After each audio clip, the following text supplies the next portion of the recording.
وَإِذْ قُلْتُمْ اور جب کہا تم نے یا موسیٰ اے موسیٰ لن نصبر ہرگز نہیں صبر کریں گے. ایک ہوتا ہے لا کا مطلب ہی نہیں ہوتا ہے، لیکن لن بہت تاکید کے لیے آتا ہے. بالکل نہیں، ہرگز نہیں. نصبرہ صبر سے، علی طعام اوپر ایک کھانے کے، طعام تو عین میم سے ہے، کھانے اور پینے دونوں کے لیے استعمال ہوتا ہے. روٹی پانی دونوں پر لفظ طعام استعمال ہوتا ہے، جیسے فوڈ ہوتا ہے. زمزم کے لیے بھی حدیث میں آتا ہے کہ وہ طعام طعمن و شفاء سقمن، کہ وہ پینے والے کے لیے کھانے کی طرح ہے تو پینے کی چیز، لیکن زمزم کو کیا کہا گیا؟ کھانا. زمزم تو پیا جاتا ہے مگر کھانا کیوں کہا گیا؟ کہ وہ کھانے کا کام بھی دیتا ہے، اس میں اتنی غذائیت ہے اور بیمار کے لیے شفا ہے اس میں. طعام واحد، ایک ہی کھانا. ایک ہی کھانے سے کیا مراد ہے؟ یعنی روز من و سلوہ ہے، یا یہ کہ سب کے لیے ایک ہی ہے، کسی کے لیے اس میں فرق نہیں ہے، سب کو ایک ہی چیز ملتی ہے، بہت زبردست مساوات ہے. تو ہم ہرگز صبر نہیں کریں گے ایک ہی کھانے پر. فادع لنا، تو دعا کر ہمارے لیے. فادع دال عین واو اس کا روٹ ہے، اسی سے دعوت لفظ نکلا ہے. بلانا، دعوت دینا، دعا کرنا. بندوں کو بلایا جائے تو وہ دعوت ہوتی ہے، اللہ کو بلایا جائے تو وہ دعا ہوتی ہے. فادع لنا ربک، پس دعا کرو ہمارے لیے اپنے رب سے. یخرج لنا، کہ نکالے ہمارے لیے. مما، اس سے جو.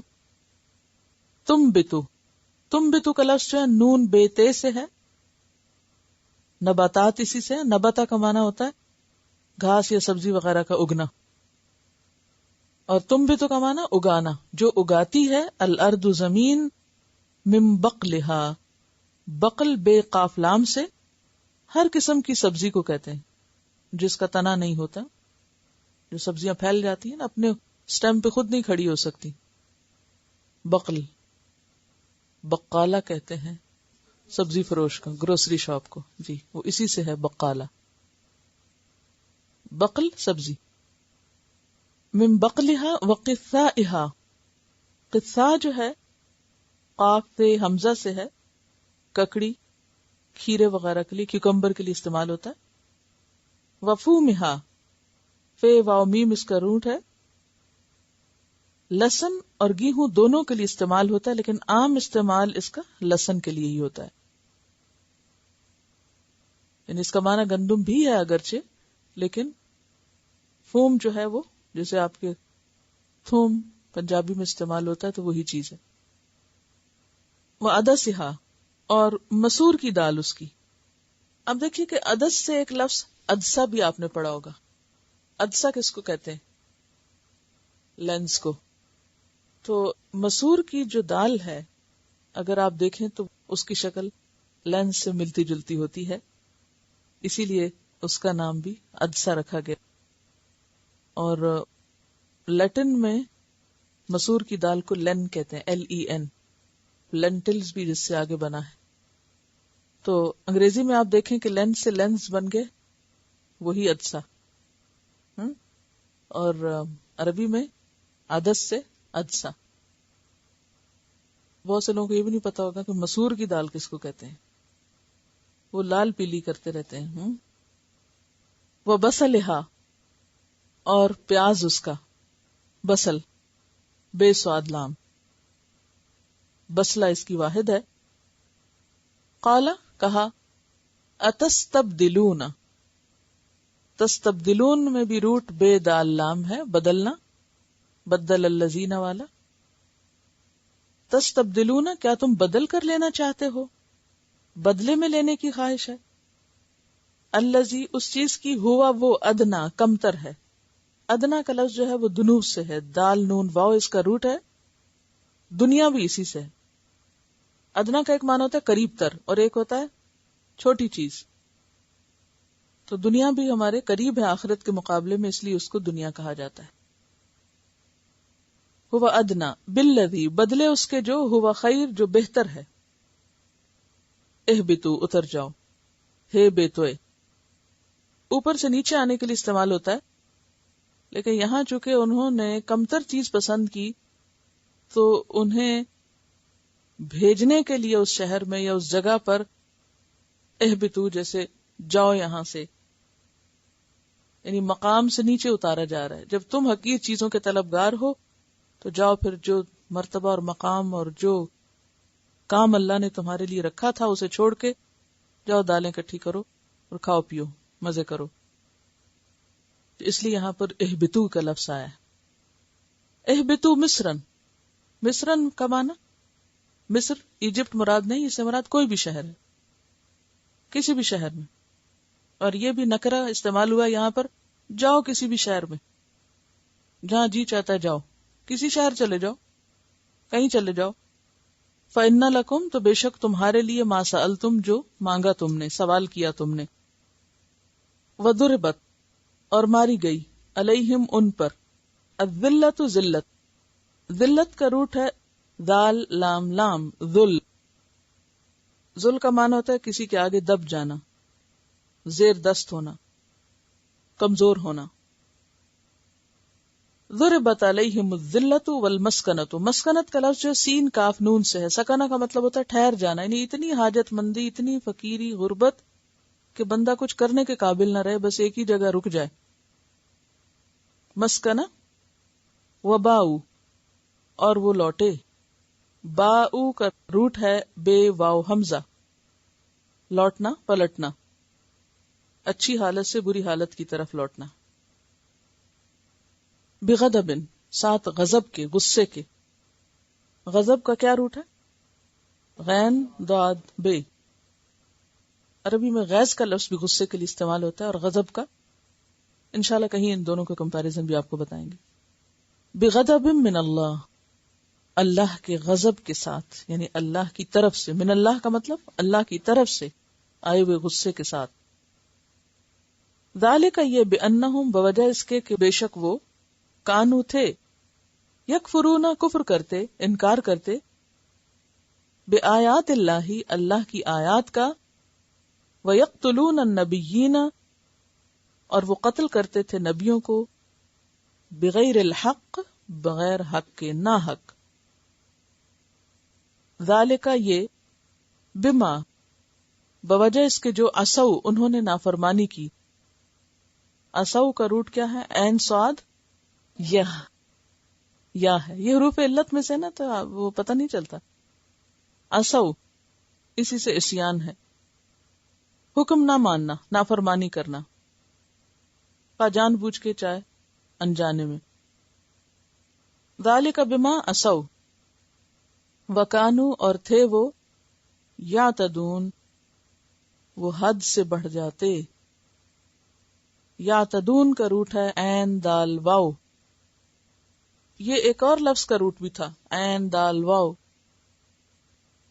عدو دشمن، تو دشمن بھی کیا کرتا ہے؟ حد پہ تھوڑی رہتا ہے، عدل سے تھوڑی کام لیتا ہے، حد سے بڑھ جاتے تھے. مراد یہ کہ اللہ کے احکام کی پیروی نہیں کرتے تھے، اس سے آگے نکل جاتے. وَإِذْ قُلْتُمْ يَا مُوسَىٰ اور جب تم نے کہا اے موسیٰ، تم سے مراد یہاں کون ہے؟ بنی اسرائیل. لن نصبر ہم ہرگز نہیں صبر کر سکتے، ہم صبر نہیں کریں گے. اب آپ انداز دیکھیے، علی طعام واحد، ایک کھانے پر. یہ روز روز کا من و سلوہ ہم سے نہیں کھایا جاتا. اور من و سلوہ کیا تھا؟ گوشت حلوہ، کیونکہ من سویٹ چیز تھی اور سلوہ جو تھے بٹیر تھے، پرندے تھے، پرندوں کا گوشت تھا. تو عام زبان میں کہیں گوشت حلوہ تھا. یہ گوشت حلوہ نہیں ہم کھا سکتے روز. لن نصبر علی طعام واحد فادع لنا ربک، جاؤ اپنے رب سے دعا کرو. جیسے پیچھے اذ استسقا انہوں نے پانی مانگا نا، اب یہ ہے کہ ہمیں کچھ اور کھانا لا کے دو. فادع لنا ربک یخرج لنا مما تنبت الارض، ہمیں آسمانی غذائیں نہیں زمینی غذائیں چاہیے. زمین سے اگی ہوئی چیزیں چاہیے، آسمان سے اتری ہوئی نہیں. ہمیں اس میں سے لا کے دو جو زمین اگاتی ہے. اور پھر کیا کیا نام بتائے، پوری لسٹ دی. من بقلها وقثائها وفومها وعدسها وبصلها، سب چٹپٹے کھانوں کی ریسیپی. کہ یہ سب کچھ چاہیے. قال اتستبدلون الذی هو ادنی بالذی هو خیر، کہا کہ کیا تم بدل کر لینا چاہتے ہو اس چیز کو جو کمتر ہے اس کے بدلے جو بہتر ہے. یعنی من و سلوہ جو آسمان سے اترتا ہے، جو اتنی بہترین غذا ہے، جو تمہاری ساری غذائی ضروریات پوری کرتی ہے، اسے چھوڑ کر، اور پھر سب سے بڑی بات یہ کہ تمہیں پکانا نہیں پڑتا، کچھ کرنا نہیں پڑتا، بغیر کسی کوشش کے نہ تمہیں اگانا پڑتا ہے، نہ کاٹنا پڑتا ہے، نہ سٹور کرنا پڑتا ہے، نہ پھر اس کو آگے پکانا پڑتا ہے، بنا بنایا سب کچھ تمہیں مل رہا ہے، تو اور کیا چاہیے؟ آخر تم اس کے بدلنے پہ کیوں تلے ہوئے ہو؟ آپ دیکھیں کہ یہ جو بدلنے کا مزاج ہے نا، یہ ان کی گھٹی میں پڑا ہوا تھا. اللہ کے کلام کو بدلنا، کتاب کو بدلنا، اس میں تحریف اور تغییر اور تبدیلی، یہ سب چیزیں کرتے تھے. پھر اسی طرح موسیٰ علیہ السلام تورات لینے گئے، پیچھے سے کیا کر دیا؟ دین بدل لیا. پھر اسی طرح اللہ کے کلام کو بدل دیا، استغفار کو بدل دیا، حتتن کو حنتتن کر دیا. اب کھانے میں تبدیلی چاہتے ہیں. اطاعت کو چھوڑ کے نافرمانی تو کرتے ہی تھے، اب کھانے میں بھی تبدیلی. یہ مزاج کیسا مزاج ہوتا ہے؟ یعنی ہر چیز میں تبدیلی، چینج چینج چینج. یہ یعنی کون سا مزاج سامنے آ رہا ہے؟ متلون مزاج ہونا. جیسے گرگٹ ہوتا ہے نا، گرگٹ کیا کرتا ہے؟ رنگ بدل دیتا ہے، چینج. یعنی جس ماحول میں ہوتا ہے، جس جگہ پر ہوتا ہے، ویسا ہی نظر آنے لگتا ہے. آپ ان کی نفسیات کا اندازہ لگا سکتے ہیں؟ یعنی کوئی شخص جو ایسا کرتا ہو، اس کے اندر کیا نفسیات ہے؟ یعنی اس سے اس قوم کی نفسیات پتہ چل رہی ہے نا. ایک تو ناشکرا پن، کہ کوئی چیز پا کر اس پر شکر گزار نہیں، راضی نہیں، خوش نہیں، مطمئن نہیں. اور کیا پتہ چلتا؟ انپریڈکٹیبل. انپریڈکٹیبل کیا ہوتے ہیں؟ پل میں تولا، پل میں ماشا. بچے کیا کرتے ہیں؟ ایک چیز کو لینے کے لیے روتے ہیں، جب آپ ان کو وہ لے دیتے ہیں، پھر اس کے بعد اب یہ نہیں، وہ اب فلاں لے دو. یعنی کسی چیز پر مطمئن نہیں. یہ مزاج کس کا ہوتا ہے؟ جس کی زندگی میں کوئی مقصد نہیں ہوتا، نہ سمجھ انسان، جس کو نعمتوں کی کوئی قدر نہیں. اور کیا پتہ چلتا ہے؟ یعنی یہ مزاج کیا ہوتا ہے جس میں ہر وقت تبدیلی، جس کے اندر استقامت نہیں. استقامت کیا ہوتا ہے؟ قل آمنت باللہ ثم استقم، کہو میں اللہ پہ ایمان لایا اور پھر اس پہ جم گئے. جو لائن اختیار کی اس پر جم گئے. یہ نہیں آج یہ سبجیکٹ تبدیل کر لیا. بعض لوگ ہوتے ہیں نا، ایک چیز پڑھتے پڑھتے اب اس سے دل اکتا کے چلو اب یہ پڑھنے لگ جاتے ہیں، تھوڑے دن وہ پڑھا، پھر کہا نہیں اب یہ سبجیکٹ چینج کر لیتے، اس کا سکوپ بہت ہے، نہ یہاں کرے نہ وہاں کرے. تو جس انسان کے اندر مستقل مزاجی نہیں ہوتی، وہ زندگی میں کوئی بڑی کامیابی حاصل نہیں کر سکتا. یہ زوال یافتہ قوموں کی علامت ہوتی ہے، اور ناکام انسانوں کی، کہ ان کے اندر کوئی استقامت نہیں. نبی صلی اللہ علیہ وسلم نے جو بنیادی بات صحابہ کرام کے اندر ڈالی تھی، وہ استقامت، کہ پہاڑ بھی سر سے گزر جائے، اپنے مقصد سے نہیں ہٹنا، مین آف پرنسپل ہونا، اصول کا ہونا. اور یہاں کوئی اصول ہی نہیں، بے اصول لوگ. تو با اصول ہونے اور بے اصول ہونے میں بڑا فرق ہوتا ہے. کچھ لوگوں کا یہ حال ہوتا ہے نا کہ جیسے بیٹھے ہیں کھڑکی سے دیکھ رہے ہیں، کوئی جا رہا ہے اس کے پیچھے پیچھے پھر سارے، کون کدھر جا رہا ہے، کون کیا کر رہا ہے، وہ کہاں سے آیا ہے. جب تک زندگی میں کوئی مقصد نہیں ہوتا نا، تو انسان کے اندر یکسوئی نہیں آ سکتی. ابراہیم علیہ السلام کی سب سے بڑی خوبی کیا بتائی گئی قرآن پاک میں، جو بار بار آتی؟ یکسو مسلمان تھے، یکسو، حنیف مسلمہ، فوکسڈ، کام سے کام، کوئی ادھر ادھر کی فالتو بیکار چیزیں نہیں. کچھ لوگوں کو اپنا کام تو آتا نہیں، نہ وہ اپنا کام کرتے، ہر دوسرے کے کام میں دخل اندازی ان کا شغل ہوتا ہے، اپنی ذمہ داری پوری نہیں. اگر پوچھو یہ کام کیوں نہیں کیا تو کئی بہانے، لیکن دوسروں کے متعلق خوب معلومات ہوں گی ان کے پاس. تو یہ طریقہ کار بھی زندگی میں نقصان دہ ہوتا ہے. اب دیکھیے کہ کبھی بھی گہرائی میں آپ نہیں جا سکتے. یہ جو میں کہتی ہوں نا آپ کو ایک ٹیکسٹ استعمال کریں، روز نہیں بدلیں ٹیکسٹ. کیوں؟ کیونکہ آپ کی نگاہیں اس سے مانوس ہوں گی، آپ کے ذہن میں اس کا امیج بنے گا، پھر آپ اس کے اندر گہرائی میں جا سکیں گے. اور اگر آپ ابھی یہ لے لیں پھر وہ لے لیں گے پھر وہ لے لیں گے، نہ ادھر کے نہ ادھر کے، یکسوئی نہیں آئے گی. تو غور و فکر کے لیے، یکسوئی کے لیے ڈسٹریکشنز کا ہونا نقصان دہ ہوتا ہے. اور آپ کیا کہیں گے کہ یہ جو بنی اسرائیل ادھر سے ادھر ہوتے تھے، یعنی ہر چیز میں تبدیلی کر دیتے تھے، بنیادی وجہ یہی تھی کہ چونکہ غلام قوم تھے، کوئی اپنی مرضی تو تھی نہیں. غلام کا کیا حال ہوتا ہے؟ غلام ذہن یہی تو ہوتا ہے کہ وہ اپنی مرضی سے کچھ نہیں کر سکتا، اس کی اپنی ذاتی کوئی سوچ نہیں ہوتی. وہ جدھر کوئی لگایا ادھر ہی لگ جاتا ہے، کیونکہ اسے لگنا پڑتا ہے. جدھر کوئی بلایا ادھر چل پڑے، جدھر کوئی لگایا ادھر لگ پڑے.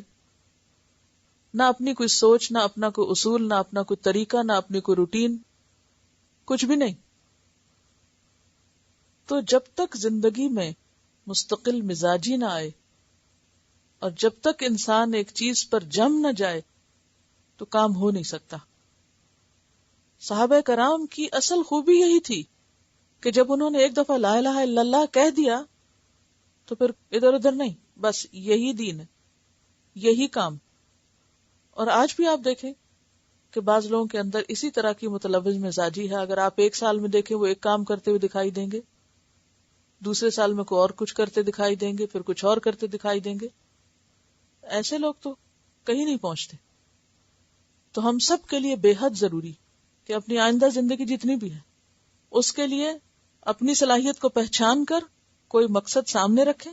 مجھے یہ پڑھنا ہے، مجھے یہ کرنا ہے، مجھے یہ بننا ہے، اور پھر اس کے لیے سفر شروع کریں اور محنت کریں اور اس پر جمے رہیں.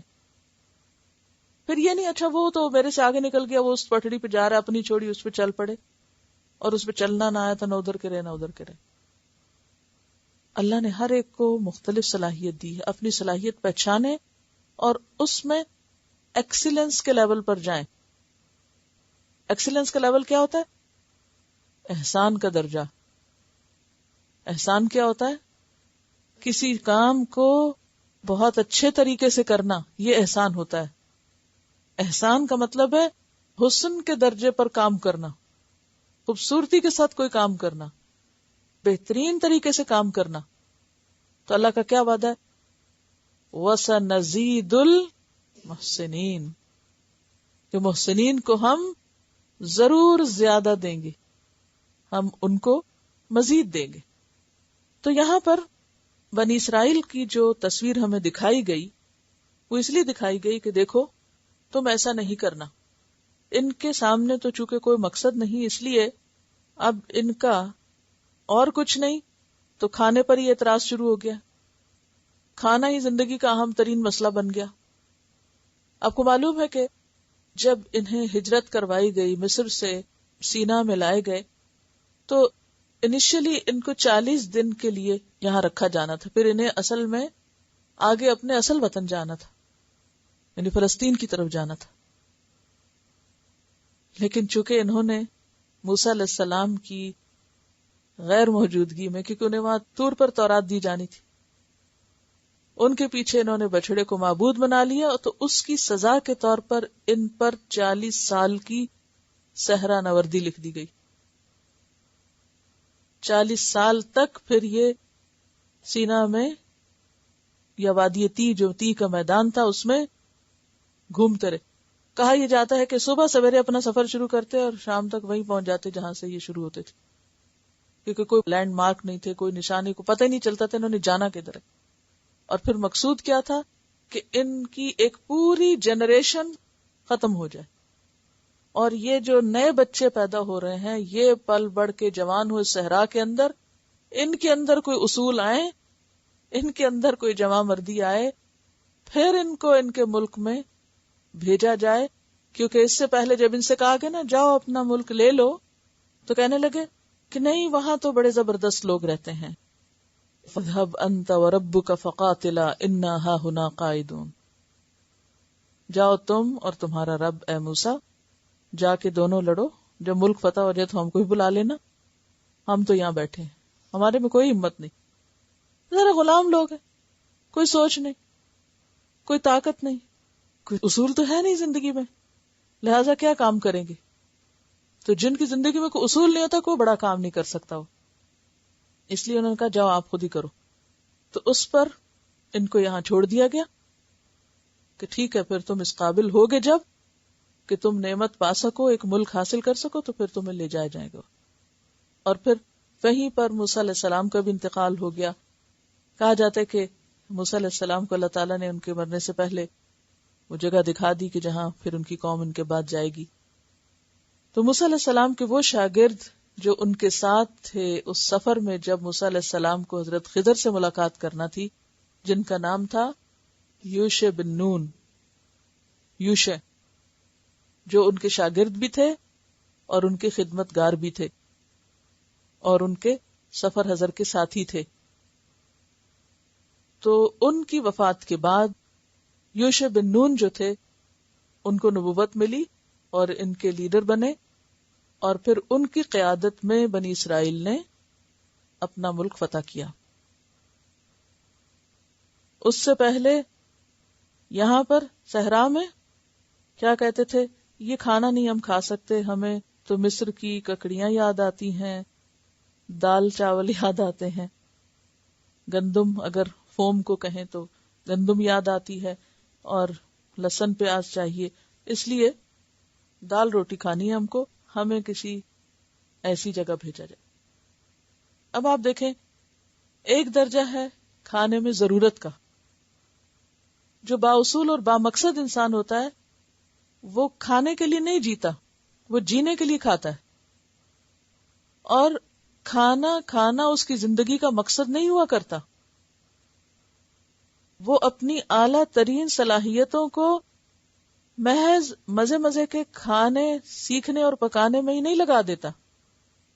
اس کا یہ مطلب نہیں کہ وہ بھوکا رہتا ہے، یہ کھاتا نہیں ہے، اسے کھانا نہیں چاہیے. وہ تو کہا گیا کلو واشربو، لیکن کھانے میں بھی سادگی، اس میں بھی ضرورت کا خیال کہ انسانی جسم کو ضرورت کس چیز کی ہے. عام طور پر ہم لوگ جب کھاتے ہیں تو یہ نہیں دیکھتے کہ ہمیں ضرورت کیا، ہم کیا کھاتے ہیں، چٹخارے والی چیزیں، ٹیسٹ کے لیے کھاتے ہیں. اور جب تک بھون کر اس کی ساری غذائیت مار نہ لیں، کتنے گھنٹے لگائیں چاہے، اس وقت تک کھانا اچھا نہیں لگتا ہمیں.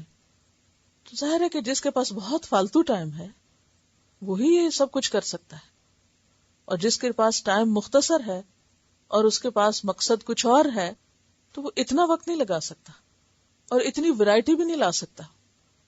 یعنی کھانے میں ویرائٹی اور رنگ رنگ کے کھانے اور کئی ڈشز کا اہتمام یہ صرف وہ کر سکتا ہے جس کے پاس بہت وقت ہے فارغ. پھر اس میں عموماً کیا کرتے ہیں، نمازیں مختصر، قرآن غائب، باقی ذمہ داریاں ختم، نہ پڑھنا نہ پڑھانا، نہ کسی کی خدمت نہ مدد، اور کسی کام کے نہیں. سارا وقت سوچ ہے تو اسی کے گرد یا خرید لاؤ یا پکا لو یا کھا لو اور پھر کھا کے سو جاؤ، آرام کرو، اور پھر اٹھو تو دوبارہ صرف کھانے پینے کا ہی سوچو. لیکن جس کی زندگی میں کوئی مقصد ہے وہ یہ کام کرے گا تو صحیح، مگر ضرورت کے لیول پہ کرے گا، ضرورت کے مطابق، کہ بس اتنے پہ کام چلتا ہے اسی سے چلاؤ. تو اب آپ دیکھیے کہ بنی اسرائیل جب زوال یافتہ ہوئے، اور آپ دیکھیں گے کہ اب بھی جتنے ترقی یافتہ قومیں ہیں اور ان میں بھی جو کام کرنے والے لوگ ہیں ان کا کھانا پکانا سادہ ہی ہوگا. لیکن جن لوگوں کے پاس اور کوئی زندگی کا مقصد نہیں، کوئی کام نہیں، تو وہ کھانے کی جگہوں کے چکر لگاتے رہیں گے. وہ جو کمائیں گے اس کو کہاں لگا دیں گے؟ کھانے پہ. یعنی بجٹ کا سب سے بڑا حصہ کس پہ؟ کھانے پہ. تو یہاں پر بنی اسرائیل نے بھی یہی مطالبہ شروع کر دیا. یخرج لنا مما تنبت الارض من بقلها وقثائها وفومها وعدسها وبصلها قال اتستبدلون الذي هو ادنى بالذي هو خير، فرمایا کیا تم بدلنا چاہتے ہو اسے جو ادنا ہے اس کے بدلے جو بہتر ہے، یعنی بہتر چھوڑ کر، آسمانی غذا چھوڑ کر تم یہ چیزیں مانگتے ہو۔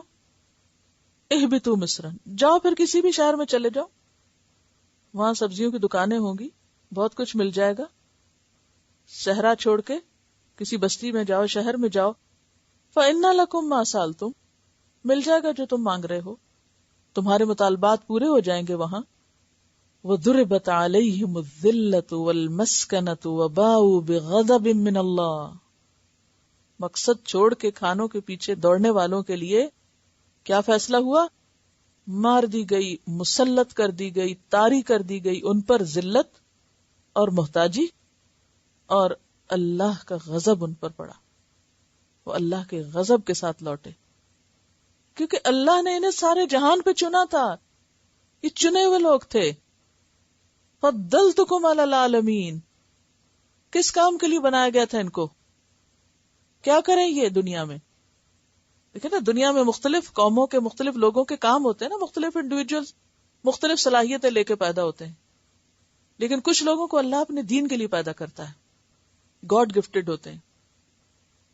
اسی لیے میں کہہ رہی ہوں ہر ایک اپنی اپنی صلاحیت پہچانے کہ وہ کیا کام زیادہ اچھا کر سکتا ہے اور اس کام میں ایکسل کرے، ورنہ کیا ہوگا، کوا چلا ہنس کی چال، اپنی بھی بھول گیا۔ جب آپ فطرت کے خلاف جاتے ہیں تو یہ نتیجہ نکلتا ہے۔ بہرحال اب آپ دیکھیں کہ اللہ نے بنی اسرائیل کو بہترین امت کے طور پہ پیدا کیا تھا، جیسے امت مسلمہ کو کس لیے پیدا کیا؟ کنتم خیر امت اخرجت للناس، تمہیں سارے انسانوں کی بھلائی کے لیے پیدا کیا گیا۔ لیکن امت مسلمہ نے کیا کرنا شروع کر دیا؟ وہ کام چھوڑ کے اور کاموں کے پیچھے لگ گئے، دنیا کے پیچھے دوڑنے لگے۔ تب یہاں بھی کیا ہوتا ہے کہ بنی اسرائیل جس کی ٹریننگ ہو رہی تھی صحرا میں آسمانی غذا اتار کر، تاکہ وہ جا کر اپنے مرکز میں لوگوں کے لیے ہدایت کا سامان کریں، فلسطین پہنچ کر پھر ان کے پاس کتاب ہو، اللہ نے ان کو نبی کے ذریعے کتاب دی تھی کہ کتاب ہو، ان کا مرکز ہو، پھر یہ دنیا کے لیے روشنی عام کریں۔ انہوں نے وہ کام چھوڑا اور دال ساگ کے پیچھے پڑ گئے، کھانے پینے کے مزوں کے پیچھے پڑ گئے، تو اللہ کی ناراضگی نہ ہوتی تو کیا ہوتا؟ فباؤوا بغضب من اللہ۔ اب آپ خود سوچیں نا، اللہ نے ان کو نور ہدایت دیا، تورات دی، پیغمبر بھیجا ان کے اندر، انہیں ان کے دشمن سے نجات دی، انہوں نے جو مانگا وہ انہیں دیا کہ اٹھو میرے دین کا کام کرو۔ انہوں نے کہا یہ نہیں ہم سے ہوتا، ہمیں تو مزے مزے کے کھانے چاہیے۔ پھر ایسا شخص کیا اللہ کی نعمتوں اور احسان کا مستحق ہے؟ اللہ اسے کسی ایک کام کے لیے اٹھا رہا ہے اور وہ کسی اور چیز کے لیے بھاگ رہے ہیں۔ نتیجہ کیا ہو سکتا ہے؟ ذلت اور رسوائی، وہی ان کے اوپر مسلط کر دی گئی۔ بات تو بنی اسرائیل کی ہو رہی ہے، لیکن آئینہ کس کو دکھایا جا رہا ہے؟ مسلمانوں کو، ہمیں، کہ تمہیں میں نے کیا صلاحیتیں دی تھی، تمہیں میں نے کتاب دی، تمہیں امت محمد بنا کے پیدا کیا، اور تم بھاگ رہے ہو دنیا کے پیچھے۔ ذالک بانہم کانوا یکفرون بآیات اللہ، یہ اس وجہ سے ہوا کہ وہ اللہ کی آیات کا انکار کرتے تھے، کوئی حکم ماننے کو تیار نہیں تھے، کوئی ان کے اندر اطاعت کا جذبہ نہیں تھا۔ وَيَقْتُلُونَ النَّبِيِّينَ بِغَيْرِ الْحَقِّ، اور وہ نبیوں کو ناحق قتل کرتے تھے، یعنی جو انہیں ہدایت کی بات بتاتا اس کو بھی ٹھکانے لگا دیتے، جو انہیں سمجھانے کی کوشش کرتا اس کا بھی گلا دبا دیتے کہ خبردار ہمیں کچھ کہا، ہم کچھ نہیں سننا چاہتے۔ آج آپ دیکھیں کہ عمومی طور پر مسلمان ملکوں میں کیا ہو رہا ہے، یہی کچھ ہو رہا ہے۔ تو یہی حال بنی اسرائیل کا تھا، خود بھی نہیں ماننا، اور اگر کوئی بات بتانے کے لیے آئے تو اس کو بھی ناحق قتل کرنا۔ اور یہ کیوں کرتے تھے؟ کیوں قتل کرتے تھے نبیوں کا ناحق؟ ذالک بما عصوا، کیونکہ وہ نافرمانی کرنا چاہتے تھے کہ ہمیں خوب ڈھیل ملے، کھلی چھٹی ملے، کوئی کہنے والا، روکنے والا، منع کرنے والا نہ ہو کہ جو ہمیں اس چیز سے روکے، یعنی کوئی ہمیں نہی عن المنکر نہ کرے، کوئی ہمیں ہمارے اس کام سے نہ روکے. نبی صلی اللہ علیہ وسلم نے فرمایا جب تم بیانے پہ سودا خریدنے لگو گے، کھیتی میں تمہارا جی لگ جائے گا، جہاد چھوڑ بیٹھو گے، تو اللہ تم پر ہمیشہ کے لیے ایسی ذلت غالب کرے گا جو تم سے کبھی دور نہ ہوگی جب تک تم اپنے اصلی دین پر قائم نہ ہو جاؤ. یہ حضرت ابن عمر کی روایت، عبداللہ بن عمر کی. رسول اللہ صلی اللہ علیہ وسلم نے امت مسلمہ کے لیے یہ فرمایا تھا کہ جب تم بیانے پہ سودا خریدنے لگو، یعنی ہے کچھ نہیں پاس، یعنی کیش پر نہیں بلکہ بیانے پہ، لیز پر، یا پہلے ایڈوانس دے کے ٹوکن منی اور پھر اس کے بعد قسطوں پر، اور پھر کھیتی میں تمہارا جی لگ جائے اور جہاد چھوڑ بیٹھ، یعنی صرف خرید و فروخت دنیا کمانا تمہاری زندگی کا مقصد ہو جائے اور جہاد چھوڑ بیٹھو، یعنی اللہ کے دین کو آگے. جہاد کا مطلب اسے قتال نہیں ہے، جہاد اٹ موسٹ اسٹرگل کو کہتے ہیں. یعنی تم جس کام کے لیے بھیجے گئے وہ چھوڑ بیٹھو تو پھر اللہ تم پر ہمیشہ کے لیے ایسی ذلت مسلط کرے گا جو تم سے کبھی دور نہ ہوگی جب تک کہ تم اپنے اصل دین پہ نہ لوٹاؤ. یہی کام نہ کرو جس کے کرنے کے لیے کہا گیا ہے. تو جیسے بنی اسرائیل باؤ بغضب من اللہ ہوئے، نبی صلی اللہ علیہ وسلم نے امت مسلمہ کو بھی اس سے خبردار کیا تھا. تو انہوں نے بہت سے انبیاء کو، اللہ کے دین کی بات کرنے والوں کو ختم کیا، کیونکہ ان کے اندر پھر سنگ دلی اور بے حسی بڑھ گئی. یعنی بے حس انسان ہی کسی نیک انسان کو قتل کر سکتا ہے نا، جس کے اندر کوئی احساس نہ ہو، کوئی رحم کا جذبہ نہ ہو، بالکل خیر سے خالی. اور بے حسی کب ہوتی ہے انسان پر؟ غفلت کب طاری ہوتی ہے؟ جب انسان صرف کھانے پینے والا، عیش و عشرت کرنے والا ہو تو دل غافل ہوتا جاتا ہے نا، نہ کبھی قرآن پڑھے، نہ کبھی نماز میں دل لگائے، نہ کچھ. اب یقین کریں صرف چند دن آپ قرآن پڑھائے نہیں، پھر اپنے دل کا حال دیکھیں کیا ہوتا ہے. پھر آپ کو دوبارہ پڑھنے کو بھی دل نہیں چاہے گا. اسی طرح جیسے اب آپ قرآن پڑھ رہے ہیں تو ابھی آپ کو ذرا مشکل لگ رہا ہے، لیکن آپ دیکھیں گے کہ آہستہ آہستہ آپ کا ٹیسٹ ایسا ڈیولپ ہوگا کہ اس کے بغیر چین نہیں آئے گا. تو یہ انشاءاللہ تعالی یہ قدرتی سی بات ہے یہ. اور صرف یہ دین کے ساتھ ہی نہیں، کوئی بھی کام آپ دیکھیں، مثلا اگر آپ سینا چھوڑ دیں، چاہے آپ کتنا ہی اچھا سیتے ہو، تو کیا ہو جاتا ہے؟ کھناڑی. پکانا چھوڑ دیں، کتنے اچھے کوک ہو، سمجھ ہی نہیں آتی کیا کر رہا ہے. کوئی کام جو آپ چھوڑ دیں تو دوبارہ کرنا مشکل لگتا ہے. اسی طرح دین کا کام چھوڑ دیں، پڑھنا لکھنا چھوڑ دیں. آپ میں سے کئی ایسے بھی ہوں گے جو بہت ایوارڈ ہولڈر ہوں گے، بہت اعلیٰ ڈگریاں رکھتے ہوں گے، لیکن کئی سال سے پڑھنا لکھنا چھوڑا ہوا ہے. تو اب کیا لگتا ہے؟ مشکل لگتا ہے نا. حالانکہ آپ نے اتنی مشکل پڑھائیاں کی اور اب آپ کو پڑھنا مشکل لگ رہا ہے، جو کہ قرآن تو اللہ نے ویسے ہی بہت آسان کیا ہے. وَلَقَدْ يَسَّرْنَا الْقُرْآنَ لِلذِّكْرِ فَهَلْ مِن مُدَّكِرٍ. کیونکہ عادی نہیں رہتے نا ہم، وہ ایک غفلت، ایک بے حسی، ایک بس ایسی کیفیت طاری ہو جاتی ہے کہ انسان کچھ کرنے کے قابل نہیں ہوتا. تو ان لوگوں کے اوپر بھی ایسی بے حسی، ایسی غفلت، دین سے دوری، کیونکہ دنیا میں پوری طرح منہمک ہو گئے تھے، اپنے مقصد کو بھلا بیٹھے.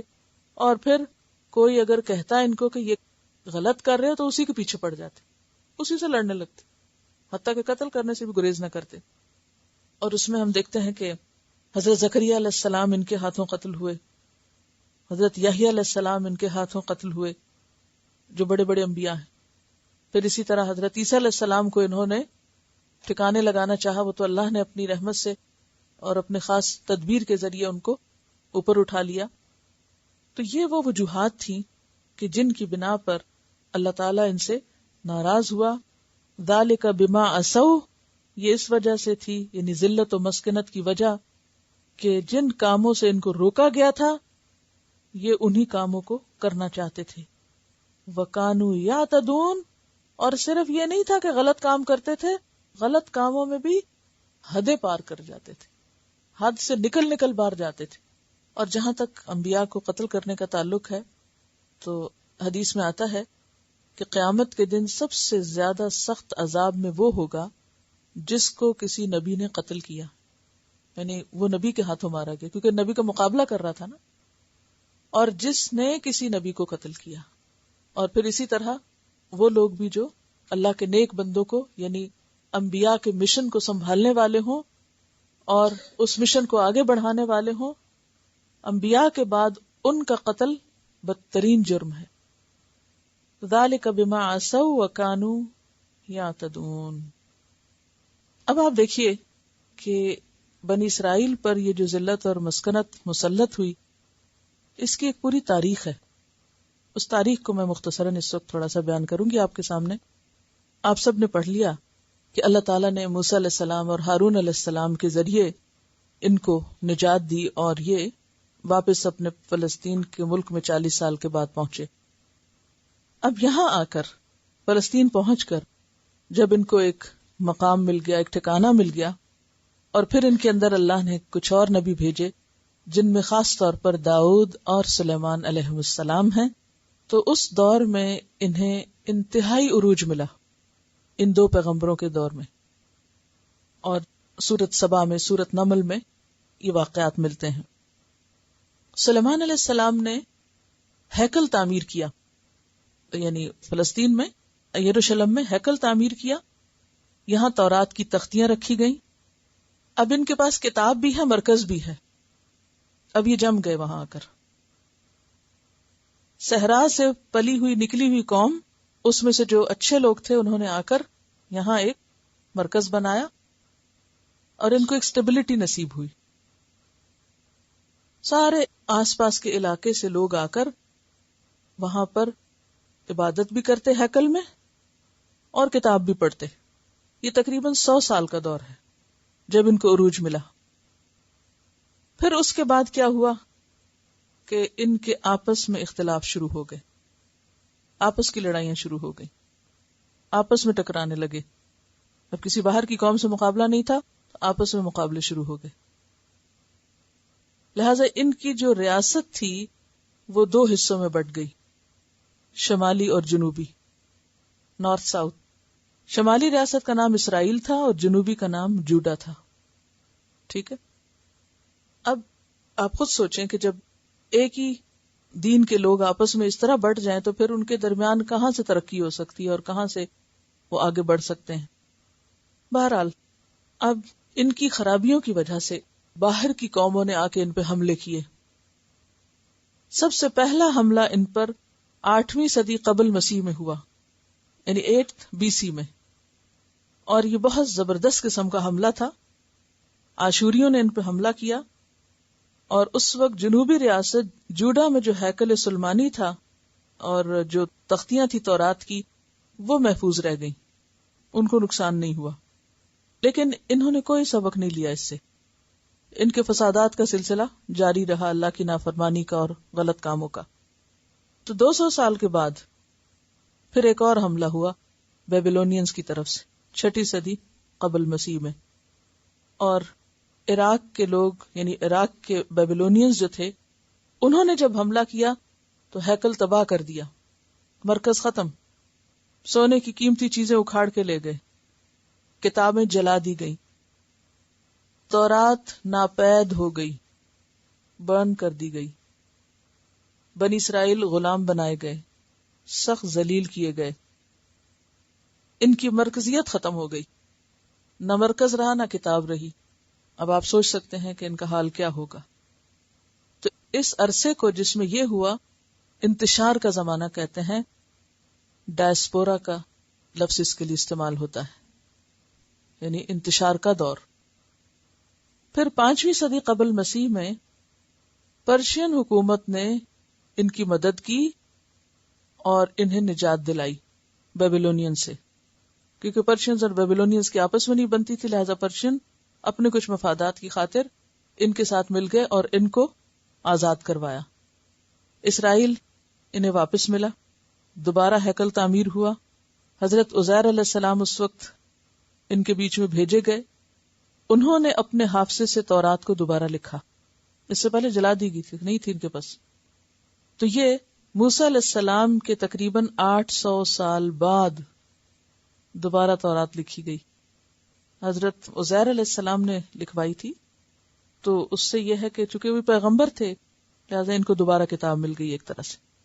اور پھر یہ ہے کہ ان کے علماء کے اندر بگاڑ جو تھا وہ ختم نہیں ہوا، دین میں طرح طرح کی بدعات انہوں نے جاری کر لی، اور انہوں نے جگہ جگہ سینیگاگ بنانے شروع کیے. جہاں بھی 10 بالغ یہودی اکٹھے ہوتے، تورات کا نسخہ ہوتا، وہیں سینیگاگ تعمیر کر لیتے. بہت سینیگاگ ہو گئے. جیسے مسلمانوں کے ہاں بہت سی مسجدیں، اگر ان کو صحیح معنوں میں استعمال کیا جائے. آپ خود سوچیے کہ اگر نماز کے وقت میں سب مسلمان اپنے اپنے گھروں سے نکلنا شروع کر دیں تو آپ خود سوچیں کتنے لوگوں کے نوٹس میں آئے کہ یہ مغرب ہوئی، سورج غروب ہوا اور یہ سارے گھروں سے نکل آئے اور یہ خاص جگہ کی طرف جا رہے ہیں. کیا پھر بھی کسی تبلیغ کی ضرورت ہوگی؟ صرف گھروں سے نکل کر ایک خاص مخصوص علیے میں مسجد تک جانا اور واپس آنا سب کے نوٹس میں لائے گا. لیکن مسجدیں تو بہت بنا لی، برسوں میں نمازی بن نہ سکے. بہرحال اب کیا ہوا کہ انہوں نے کیا طریقہ اختیار کیا؟ جہاں بھی 10 بالغ یہودی ایڈلٹس ہوں گے وہاں سینیگاگ تعمیر ہوگا اور وہاں تورات ہوگی. لیکن اس کے ساتھ ساتھ تورات ایک متبرک کتاب کے طور پر تو رہ گئی، اسے سمجھتا کوئی نہیں تھا. جہالت کا یہ عالم ہو گیا کہ ان کے اندر سے آخرت کا جو تصور تھا وہ بالکل ہی ختم ہو کے رہ گیا کہ مرنا بھی ہے اور جا کے کوئی حساب کتاب بھی ہونا، بالکل بھول گئے. آج ہمارا حال کیا ہے؟ قرآن نہ پڑھنے کی وجہ سے کوئی آخرت کا خوف نہیں. اس کے بعد 4 صدی قبل مسیح سکندر اعظم کا زمانہ ہے. جب اس نے دنیا کو فتح کیا تو فلسطین کو بھی کر لیا، پھر ان کو ذلیل کیا گیا اور فلسطین رومن امپائر کا حصہ بن گیا. ان کی مذہبی آزادی ختم. اب سینیگاگ بے شک تھے لیکن عبادت کی اجازت ہی نہیں. ان کے اوپر رومیوں کی حکومت تھی اور سارا انہی کا حکم چلتا تھا. اور ان کو ایک احساس بہت تھا، جتنی بھی ذلت ہوئی کہ ہم چوزن پیپل ہیں، لہٰذا یہ جہاں جاتے ہیں ان کے خلاف سازشیں شروع کر دیتے. کیونکہ وہ اندر ایک تکبر تھا نا، ایک فخر تھا، ہم پیغمبروں کی اولاد ہیں، ہم بڑوں کی اولاد ہیں، ہم اللہ کے بیٹے ہیں، ہم اس کے بہت پیارے ہیں. یہ خیال نہیں ان کے دل سے جاتا تھا. آج ہمارا کیا حال ہے؟ ہم کیا کہتے ہیں؟ ہم حضور صلی اللہ علیہ وسلم کی امت میں سے ہیں اور اس بات پر ہی ناز کرتے رہتے ہیں اور کوئی کام نہیں کر کے دیتے. یعنی اس بات پر کتنا فخر ہے ہم سب کو، اور صرف فخر ہے، آپ کی اتباع پیروی اس کی طرف کوئی توجہ نہیں. بہرحال اب یہ ہے کہ ان کو اپنے نسل پر، اپنے بڑوں پر بہت ایک طرح سے فخر تھا اور غرور تھا، اور اسی وجہ سے انہوں نے جو بھی کوئی حکومت ہوتی ہے، جو بھی کوئی قوم ہوتی ہے، اس کے خلاف سازش شروع کر دیتے. تو رومیوں کے خلاف انہوں نے سازشیں شروع کر دی. اب پہلی صدی عیسوی میں 70 AD، پہلے کیا تھا؟ BC، اب ہے 70 AD. اس میں رومیوں نے فیصلہ کیا کہ ان سب کو ختم کر دیا جائے. ان کی شرارتوں کی وجہ سے ان کو مٹا دیا جائے، کیونکہ یہ مسائل پیدا کرتے ہیں. تو اس پر انہیں بہت کچلا گیا، بہت. ان کے ٹیمپل گرا دیے گئے اور ان کو طرح طرح سے سزائیں دی گئیں کہ یہ ادھر ادھر دنیا بھر میں بھاگ گئے. یہی وہ موقع ہے جب ان کے کچھ قبائل عرب میں بھی آ کے بسے. بنو نذیر، بنو قینقاع اور بنو قریظہ مدینہ میں آ کے بس گئے، اور خیبر میں بھی کچھ لوگ آ کے آباد ہوئے. یعنی ایک طرح سے تتر بتر ہو گئے. اس کے بعد کیا ہوا کہ کچھ یہود چھپ چھپا کے فلسطین میں بھی رہ گئے. وہاں انہوں نے پھر سر اٹھایا، کوئی اپنی جمعیت کو پھر منظم کیا. اب کیا ہوتا ہے کہ 135 AD میں دوبارہ ان پہ حملہ ہوا اور ان کو مکمل طور پر فلسطین سے نکال دیا گیا، پورے کا پورا. پھر اسی طرح تیسری اور چوتھی صدی جو تھی اس میں بھی ان پر بہت سختیاں ہوئیں. 7ویں اور 8ویں صدی میں نبی صلی اللہ علیہ وسلم جب دنیا میں تشریف لائے تو آپ کو معلوم ہے مدینہ میں انہوں نے کیا کچھ کیا. کچھ پڑھا ہے آپ نے مدینہ میں ان کی ہسٹری کے بارے میں؟ نبی صلی اللہ علیہ وسلم کے ساتھ انہوں نے کیا معاملہ کیا تھا؟ لوگوں کو ان سے توقع تھی کہ یہ انہیں بتائیں گے کہ آپ واقعی اللہ کے نبی ہیں یا نہیں، لیکن انہوں نے سب سے پہلے آپ کا انکار کیا. وَلَا تَكُونُوا اول کافر بھی، پہلے تو انہوں نے آپ کا انکار کر دیا. پھر طرح طرح کی چالیں چلتے تھے. دن کے ایک حصے میں مسلمان ہو جاتے، پھر واپس پلٹ جاتے اور کہتے کہ اس دین میں تو کچھ نہیں، دیکھ لیا ہم نے. پھر مختلف طریقوں سے آپ کو ستاتے. اس کی تفصیلات آگے آپ قرآن میں بھی پڑھیں گے اور انشاءاللہ سیپریٹلی بھی دیکھیں گے. تو اس میں آپ دیکھیے کہ آپ صلی اللہ علیہ وسلم نے ان کی شرارتوں کی وجہ سے ان کو مدینہ سے نکالا. بنو قینقاع کے محلے میں ایک مسلمان عورت کو بہت بے آبرو کیا گیا، پھر اس کے نتیجے میں ان پر مصیبت آئی. پھر جنگ خندق کے موقع پر یا جنگ احزاب کے موقع پر بنو قریظہ نے بہت دھوکہ بازی کی کہ مسلمانوں کے خلاف باہر سے آنے والوں کا ساتھ دیا اور ان کی جاسوسی کی، جس کی بنا پر ان کے مردوں کو ختم کیا گیا. پھر خیبر میں یہ لوگ جا کے جمع ہوئے، وہاں سے پھر انہوں نے اسی طرح کی کچھ سازشیں شروع کر دی. بالآخر آپ صلی اللہ علیہ وسلم نے خیبر پہ حملہ کیا، اس کو فتح کر لیا اور ان کے اوپر جزیہ عائد کیا. پھر اس کے بعد یہ ہے کہ حضرت عمر کے زمانے میں پھر ان کی مزید سازشیں شروع ہوئی، تو انہوں نے ان کو سب کو نکال کے شام کی طرف کر دیا، یعنی عرب کے علاقے کو ان سے بالکل خالی کر دیا گیا. اب آپ دیکھیں کہ اس پر بہت لے دے ہوتی ہے کہ مسلمانوں نے ان کے ساتھ بہت ظلم کیا یا ایسا ہوا، لیکن ہم دیکھتے ہیں کہ اس سے پچھلی ہسٹری اگر آپ کو معلوم ہو تو رومیوں نے اور باقی قوموں نے ان کے ساتھ، بیبلونینز نے، آشورینز نے، یعنی کوئی قوم ہے جنہوں نے ان کے ساتھ زیادتی نہ کی ہو. تو صرف مسلمانوں پر یہ الزام کیوں؟ یہاں میں صرف اس لیے تھوڑا سا تبصرہ ساتھ کر رہی ہوں کہ آپ کو تھوڑا دماغ بھی کھلے کہ دنیا میں جو کچھ بھی ہوا وہ سارا نزلہ آ کے کس پہ گرتا ہے؟ مسلمانوں پر اور حضور صلی اللہ علیہ وسلم پر، کہ آپ نے بنو قریظہ کے ساتھ یہ کیا تھا. آپ پڑھتے رہے ہوں گے اس طرح کی باتیں، اور بعض اوقات مسلمان بچے بہت پریشان ہوتے ہیں کہ اچھا ہمارے پروفٹ نے جو اتنے مہربان تھے انہوں نے ان کے ساتھ ایسا سلوک کیا، اور اس سے پھر بہت سی اور چیزیں ذہنوں میں شک و شبہ ڈالتی ہیں اسلام کے خلاف. تو یہ اس وقت ہوتا ہے کہ جب ہمیں ان کی پوری ہسٹری کا ایک اندازہ نہیں ہوتا کہ اور قوموں نے ان کے ساتھ ایسا کیوں کیا اور انہوں نے کیوں کیا. چلے مسلمانوں نے تو کیا، انہوں نے کیوں کیا، وہاں ان کا کیا قصور تھا. بہرحال اس کے بعد ہم دیکھتے ہیں کہ 11ویں صدی عیسوی یہود و نصارہ کے درمیان آپس میں بہت ٹھن گئی، اور یہود کا دعویٰ تھا کہ انہوں نے عیسیٰ علیہ السلام کو پھانسی دی ہے، اور نصارہ اس بات کو نہیں مانتے تھے، اور آپس میں ان کی ٹھن گئی. یہود کہتے تھے کہ ہم نے پھانسی دی ہے، اور اس بات پر جو نصارہ کا غصہ ہے وہ بہت بھڑک اٹھا، اور آپس میں ایک طرح سے جنگیں شروع ہو گئی. جو صلیبی جنگیں بیسیکلی یہ ان دونوں کے بیچ میں شروع ہوئی تھی ابتدا میں، اور ان جنگوں میں یعنی 1096 میں جرمنی اور فرانس میں یہود کا قتل عام ہوا، یعنی 11ویں صدی میں. پھر 1290 میں یعنی 1290 میں انگلینڈ سے نکالے گئے. کئی مرتبہ فرانس میں ان کے داخلے پہ پابندی لگائی گئی. پھر اسی طرح 1394 میں مکمل طور پر فرانس کو یہود سے خالی کیا گیا.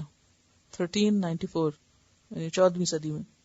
پھر 14ویں صدی آتی ہے اور اسپین میں ان کے خلاف بہت سے مقدمات ہوئے. اس پیریڈ کو انکوزیشن کا دور کہا جاتا ہے. پہلا ڈائسپورا تھا یعنی انتشار کا دور، اور یہاں اب آ کر انکوزیشن کا دور شروع ہوا، اور اسپین میں ایسی عدالتیں قائم ہوئیں جن میں ان کے خلاف فیصلے کیے گئے ان عدالتوں میں، اور اسپین کو بھی ان سے ایک طرح سے خالی کیا گیا. 15ویں صدی میں جب مسلمان اسپین میں بہت مغلوب ہو گئے، آپ کو معلوم ہے جب تک مسلمان اسپین میں تھے انہوں نے ان کو وہاں پر تحفظ دیا ہوا تھا، اور ان کے زیر کارکردگی یہ بہت عہدوں پر بھی تھے اور بہت پنپے بھی. لیکن 15ویں صدی میں آپ کو معلوم ہے کہ خود اسپین میں مسلمانوں کا ڈاؤن فال ہوا، اور مکمل طور پر اسپین جو تھا وہ عیسائیوں کے تحت آ گیا. اور ان کا حکم کیا تھا کہ اسپین میں صرف وہ رہ سکتا ہے جو عیسائی ہے، اور اسی وجہ سے مسلمانوں کو بھی وہاں سے مار نکالا گیا. یا تو لوگ عیسائی ہو گئے یا پھر یہ کہ وہاں سے نکال دیے گئے. اسی طرح یہود میں سے بھی کچھ لوگ بظاہر عیسائی بن گئے، اور جو نہیں بنے ان سب کو وہاں سے نکال دیا گیا. اس کے بعد یہ ہے کہ اسپین کے قریب ایک اور ملک ہے پرتگال یعنی پورچوگیز.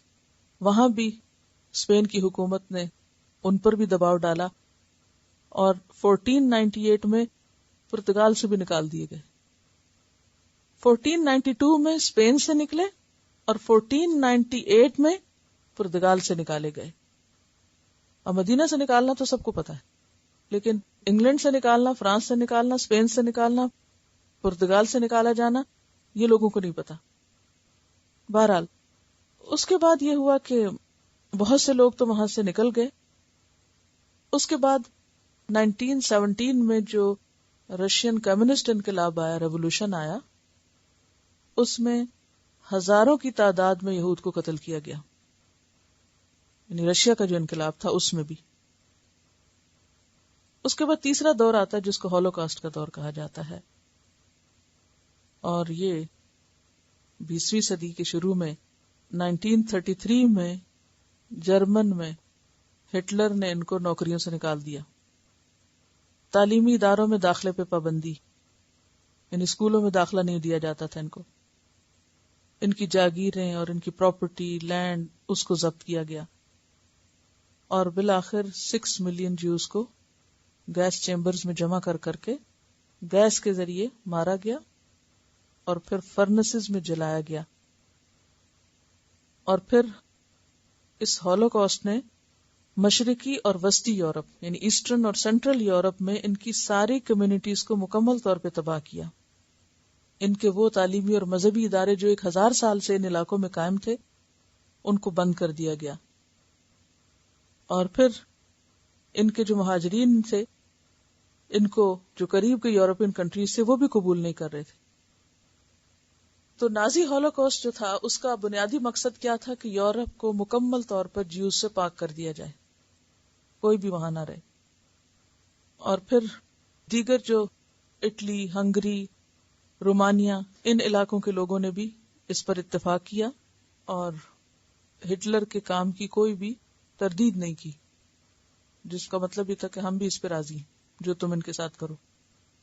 اب چونکہ اتنی زیادہ ذلت اور خواری اور پستی مسلسل ہو رہی تھی، تو اسی دوران ان کے کچھ لوگوں کے دل میں یہ خیال پیدا ہوا کہ آخر ہمارے اوپر یہ مصیبتیں کیوں آ رہی ہیں اور ہمیں سنبھلنا چاہیے. جس کے نتیجے میں ان کے اندر پھر کچھ تحریکیں اٹھنے لگی، جس میں ان کی جو خاص طور پر صہیونیت یا زیونزم ہے اس تحریک نے جنم لیا.